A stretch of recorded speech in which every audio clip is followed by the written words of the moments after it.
डॉक्टरने पॅरासिटामॉल लिहिलं पण मेडिकलमध्ये मिळालं क्रोसिन. तर आता हे क्रोसिन आणि पॅरासिटामॉल एकच आहेत का? तसेच ॲस्पिरिनला ॲसिटाइल सॅलिसिलिक ॲसिड का म्हणतात? आज आपण हे कन्फ्युजन कायमचं संपवणार आहोत. त्या एका व्हिडिओनंतर drug nomenclature, sources of drugs आणि सोर्सेस ऑफ ड्रग इन्फॉर्मेशन हे कन्सेप्ट तुम्ही कधीच विसरणार नाही. So don't skip it because every minute is important for your university exam and viva preparation. Hello everyone, welcome back to our pharmacology series. आज आपण general फार्मॅकोलॉजीचा part 2 बघणार आहोत. जर तुम्ही पार्ट 1 बघितला नसेल तर नक्की बघा. ओके, सो आज आपण या व्हिडिओमध्ये काय काय कव्हर करणार आहोत तर drug nomenclature, sources of drugs आणि sources of drug information. So let's begin. Start करूया ड्रग नॉमनक्लेचरने. फ्रेंड्स, एका ड्रगला फक्त एकच नाव नसतं तर एका ड्रगला 3 डिफरंट नेम्स असतात. Just remember chemical name, non proprietary name and proprietary name. आता एक एक करून समजून घेऊया, ठीक आहे. केमिकल नेम बुकमध्ये काय दिले ते फर्स्ट ऑफ ऑल बघूया आपण.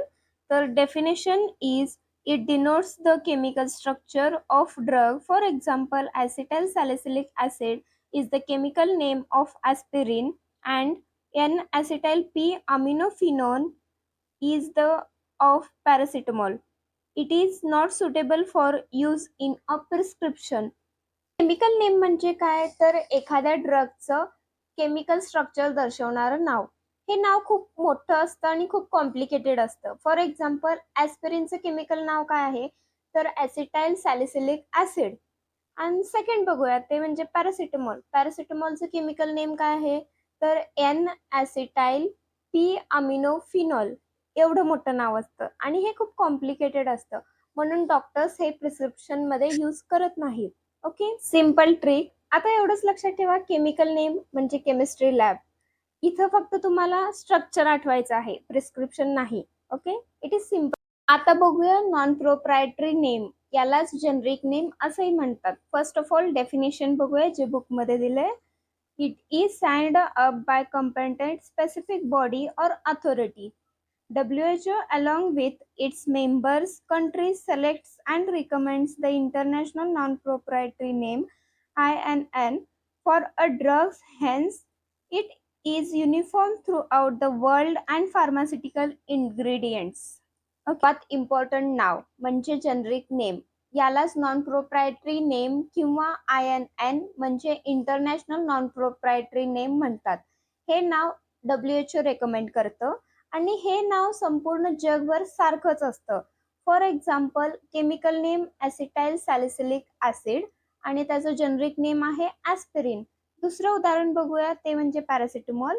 त्याचं केमिकल नेम आहे N-acetyl P-aminophenol आणि त्याचं जनरिक नेम आहे पॅरासिटामॉल. ओके, आणि यालाच USA मध्ये ॲसिटामिनोफिनेन असंही म्हणतात. Why generic name is important? Because generic medicines are affordable असतात आणि सेम ॲक्टिव्ह इन्ग्रेडियंट्स असतात. डॉक्टर्स अनेक वेळा जनरिक नेमच प्रिस्क्राईब करतात. ओके, आता बघूया प्रोप्रायटरी नेम, यालाच ब्रँड नेम असंही म्हणतात. तर डेफिनेशन बघूया. It is given by drug manufacturer. Brand names are short and easy to recall. Drugs sold under brand names are expensive compared to their generic version. A drug usually has many brand names. It may have different names within a country and in different countries. Brand names can also be used in prescription. Disprin is a brand name of aspirin, crocin for paracetamol. Okay, आता येतो brand name. हे नाव pharmaceutical companies ठेवते आणि एका generic ड्रगचे अनेक brand names असू शकतात. Okay, for example aspirin याचे ब्रँड नेम्स आहेत डिस्प्रिन अँड इकोस्प्रिन. तसेच पॅरासिटामॉलचे Metacin, Crocin, okay etcetera. Brand बदलला पण ऍक्टिव्ह इन्ग्रेडियंट तोच असतो. ठीक आहे, आता क्विक रिव्हिजन करूया ड्रग नॉमनक्लेचरचं. ठीक आहे, फर्स्ट केमिकल नेम म्हणजे काय लक्षात ठेवायचं, structural name. Second non proprietary or generic name म्हणजे काय लक्षात ठेवायचं, युनिव्हर्सल नेम. हे नाव सगळीकडे सारखंच असणार आहे. ठीक आहे. थर्ड प्रोप्रायटरी नेम और ब्रँड नेम, म्हणजे कंपनी नेम, एवढं लक्षात ठेवायचं. म्हणजे सगळ्या ड्रगला ह्याच्यात ड्रगला नाव कोण देतं? फार्मास्युटिकल कंपनीज देतात, म्हणून कंपनी नेम लक्षात ठेवायचं. ठीक आहे. तर आता एक रिअल एक्झाम्पल बघूया. डॉक्टरने प्रिस्क्रिप्शनवर लिहिलं पॅरासिटामॉल, पण मेडिकलमध्ये मिळालं क्रोसिन. कन्फ्यूज होऊ नका, बिकॉज दोन्हीमध्ये ऍक्टिव्ह इन्ग्रेडियंट सेमच आहे. ठीक आहे. ड्रगची नावं समजली. आता प्रश्न येतो, हे ड्रग्स येतात कुठून? तर चला बघूया सोर्सेस ऑफ ड्रग्स. चला तर डेफिनेशन बघूया. The definition is the sources could be natural, semi synthetic and synthetic. Natural sources are plants, animals, minerals, and microorganisms, etc. Semi-synthetic drugs are obtained from natural sources and later chemically modified. Synthetic sources are produced by artificially. ठीक आहे. तर आता drugs काय हवेतून येत नाहीत, तर त्या अनेक सोर्सेस मधून मिळतात. There are 6 important sources like plants, animals, minerals, microorganisms, semi-synthetic drugs, and synthetic drugs. These are important sources. So let's see one by one. Okay. First source आहे plant. प्लांट हा सर्वात जुना सोर्स आहे. For example morphine, atropine, ephedrine, digoxin digitalis plants मधून मिळतात. तसेच essential oils, peppermint oils, clove oils, etcetera. तुम्ही फक्त एवढंच लक्षात ठेवा की plant is equal to alkaloids plus glycosides plus oils. Second source that is animal source. Animal source, for example, insulin, heparin, antisera, etc. Okay. पूर्वी animal सोर्सच use केले जात होते, पण आज रिकॉम्बिनंट टेक्नॉलॉजीमुळे ह्युमन इन्सुलिन तयार होतात. ठीक आहे. त्यानंतर third source that is mineral source. For example ferrous sulphate, magnesium sulphate and calcium preparations. Okay. Next source that is micro organisms. Many antibiotics comes from microorganisms. For example, penicillin G, streptokinase, streptomycin, okay, etc.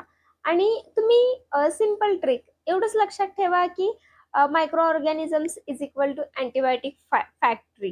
ठीक आहे. Fifth source that is semi synthetic drugs. आता semi synthetic drugs म्हणजे काय, तर natural सोर्सेसला chemical modification करून तयार केलेली drugs. For example हायड्रोमॉर्फॉन आणि हायड्रोकोडॉन. ठीक आहे. Last not the list, sixth source that is synthetic drugs. आजकाल मोस्ट ड्रग्स लॅबोरेटरीमध्ये तयार होतात. For example aspirin, paracetamol, ibuprofen. Okay. Recombinant DNA technology म्हणजे मॉडर्न फार्मॅकोलॉजीमध्ये human insulin, growth hormone, hepatitis B vaccine हे सगळे जेनेटिक इंजिनिअरिंगने तयार होतात. ठीक आहे. एवढंच आहे. तुम्ही फक्त ह्या सगळ्या सोर्सेस मध्ये एक्झाम्पल्स लक्षात ठेवा. क्विक रिव्हिजन करूया सोर्सेस ऑफ ड्रगचा. किती सोर्सेस आहेत, तर 6 सोर्सेस आहेत. First plants, second animals, third minerals, fourth micro organisms, fifth semi synthetic drugs आणि sixth that is synthetic drugs. ठीक आहे. आता ड्रग्स तयार झाली, मग आता ह्या ड्रगचा इन्फॉर्मेशन डॉक्टर्सना कुठून मिळतं, तर चला बघूया सोर्सेस ऑफ ड्रग इन्फॉर्मेशन. ठीक आहे. फार्मॅकोलॉजी मध्ये हा एक्झाम फेवरेट टॉपिक आहे, so must prepare. So let's start. Mainly इथे 3 सोर्सेस आहेत. फर्स्ट कॉम्पेंडिया, सेकंड फार्मॅकोपिया आणि थर्ड फॉर्म्युलरी. ठीक आहे. स्टार्ट करूया कॉम्पेंडिया पासून. कॉम्पेंडिया म्हणजे काय, it is nothing but collection of drug information. याच्यात कॉम्पेंडिया म्हणजे एवढंच लक्षात ठेवा की कलेक्शन ऑफ ड्रग इन्फॉर्मेशन. ठीक आहे. इनफ. आता बघूया फार्मॅकोपिया. फार्मॅकोपिया म्हणजे काय, तर हे एक ऑफिशियल बुक आहे. यामध्ये ड्रगची identity, purity, standards, test, quality control या सगळ्याची माहिती असते. ठीक आहे. फॉर एक्झाम्पल इंडियन फार्मॅकोपिया, त्याला शॉर्टमध्ये म्हणतात IP. त्यानंतर ब्रिटिशियन फार्मॅकोपिया, त्याला म्हणतात BP. आणि युनायटेड स्टेट फार्मॅकोपिया, USP. ठीक आहे. सिम्पल. याच्यात एवढंच लक्षात ठेवा की हे एक ऑफिशियल बुक असतं आणि त्याच्यात ड्रगचं इन्फॉर्मेशन असतं, लाईक आयडेंटिटी, प्युरिटी, एक्सेट्रा. ठीक आहे. त्यानंतर येतं फॉर्म्युलरी. फॉर्म्युलरी मध्ये पण ड्रगची इन्फॉर्मेशन असते, like uses, doses forms, adverse effects, contradictions, precautions, warnings या सगळ्याची माहिती असते. ठीक आहे. For example national formulary of India NIF, other sources etcetera हे सगळं असतं. याच्यामध्ये एवढंच लक्षात ठेवा की याच्यामध्ये आपल्याला डोसेसचा फॉर्म कसा असतो, त्याचे प्रिकॉशन्स, त्याचे कॉन्ट्राडिक्शन्स आणि त्याचे वॉर्निंग्स बघायला भेटतात. ठीक आहे. फॉर्म्युला चला तर आता करूया फायनल क्विक रिव्हिजन. स्टार्ट करूया ड्रग नॉमनक्लेचरने. तर कसं लक्षात ठेवायचं, chemical name, structure, generic name और नॉन प्रोप्रायटरी नेम म्हणजे युनिव्हर्सल नेम, आणि लास्ट दॅट इज प्रोप्रायटरी और ब्रँड नेम म्हणजे कंपनी नेम. ठीक आहे. इथं झालं ड्रग नॉमनक्लेचरचं क्विक रिव्हिजन. त्यानंतर बघूया सोर्सेस ऑफ ड्रग्स. काय काय आहेत? 6 सोर्सेस आहेत. First plants, animals, then minerals, microorganisms, semi synthetic drugs आणि सिंथेटिक ड्रग्ज. फिनिश. त्यानंतर काय आहे? Sources of drug information. आपल्याला इन्फॉर्मेशन कुठून कुठून भेटतं? फर्स्ट होतं कॉम्पेंडिया, सेकंड फार्मॅकोपिया आणि third that is what? Formulary. हा व्हिडिओ तुम्हाला युजफुल वाटला असेल तर लाईक करा आणि कमेंटमध्ये रिव्हिजन डन नक्की लिहा आणि तसेच तुमच्या फ्रेंड्स सोबत शेअर करा.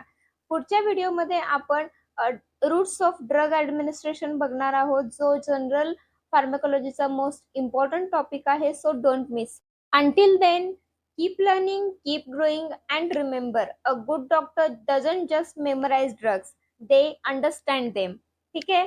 Thank you for watching.